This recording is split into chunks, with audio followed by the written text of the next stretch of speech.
How much of your money do you get to keep? Aloha, my name is Marianne Roos. I am your guide to releasing the badass in you. Now, this might be a short video because yes, I am still in my pajamas. I haven't brushed my hair. I haven't done anything yet, but I needed to hop on and record this episode number 24 of Releasing the Badass in You. What has been on my mind is, are you keeping as much of the money that you earn as you can? And there are some strategies as a solopreneur or as an entrepreneur and a business owner that are available to you depending on what you do. So first off, let me tell you, I am not a tax person. I am not a tax preparer. I'm not a CPA. I am not an enrolled agent.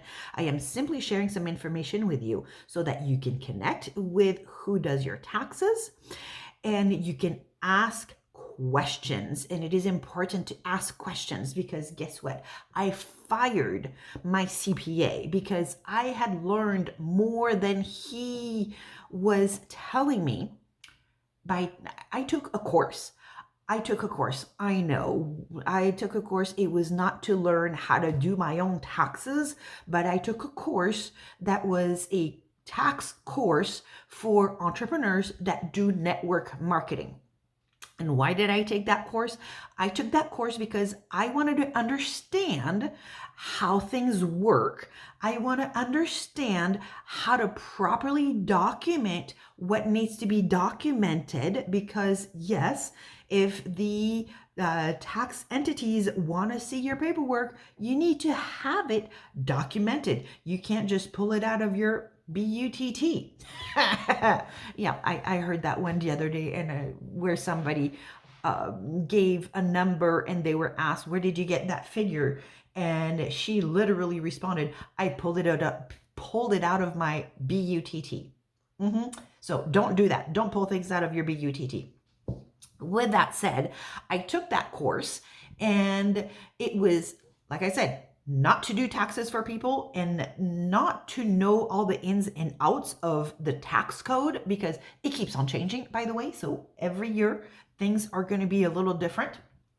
But so that I could have a good understanding, especially for the type of business that I have. Because guess what?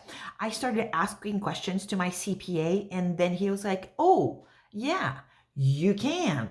Oh, yes, that is something that is a possible or that is a deduction for you."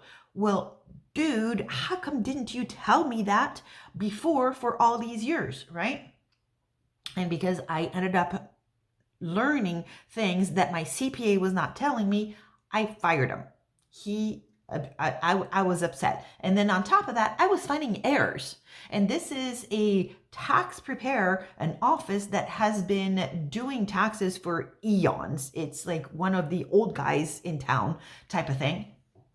And I was finding errors. The reason why I was finding errors is because they were not well versed in doing taxes for the network marketing industry.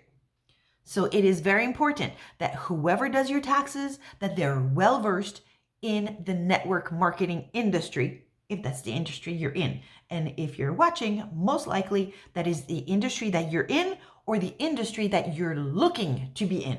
If you're looking to be in it, let me know because my team is growing and I would love to have you under my wings while you warm up, and then after that fly on your own, right? Because we don't keep people in the nest. We got to push you out in order for you to grow, right?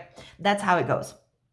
But when it came to things that are very basic, things that you can possibly claim as deductions on your taxes, and the way to record it is very important. So connect with your tax preparer and ask about mileage or expenses on your vehicle, because there's different ways of recording it depending on if you're doing expenses or if you're doing mileage.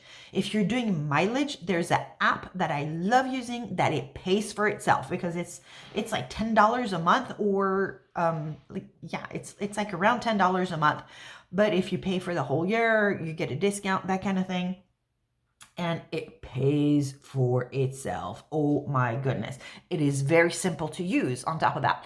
So I did try a number of apps for tracking mileage. There are some apps out there that are fairly simple to use, and then they have that are free. But then there's tons of commercials, and then I started getting tons of emails from all the advertisers. I was like, are you kidding me? I don't need all those emails in my email box. I have plenty already. So if you're looking for a good tracker for your mileage, I'll put that in the blog notes. Now, what about office supplies? Do you need office supplies? What about your computer? What about your phone? What about your internet? What about your electricity? Depending on if you're renting or if you're own, what portion are you able to deduct, and how do you have to record it to be able to make it a business expense, right? For your dedicated space of business where you live. Do you have children that you can actually pay to help in your business? When my kids were younger, they could do things like putting the stamps on the envelopes. They could do things like folding the newsletters. They could do things like putting the address labels on the envelopes. Things that are simple, but that they can get paid for. And that money, it's not an allowance. It's money that can be set aside for their schooling. It can be set aside for their future, right? To where they can have some that goes into their spending. They can have some that goes for gifting, and some that goes for savings, because we want to be able to teach our children good financial habits, right? And so that is a financial habit, to where they work for something, they get to spend some, they get to give some away, because gifting is very important, and also save some for the future, to where the money can work and keep on growing on its own.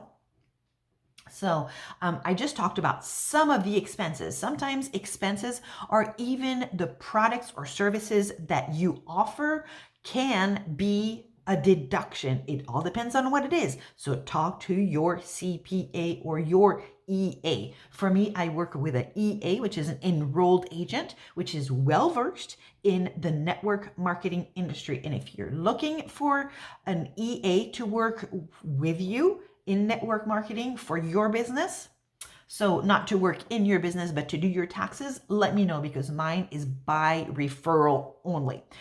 You cannot go on her website and just sign up to be a client. You have to be referred.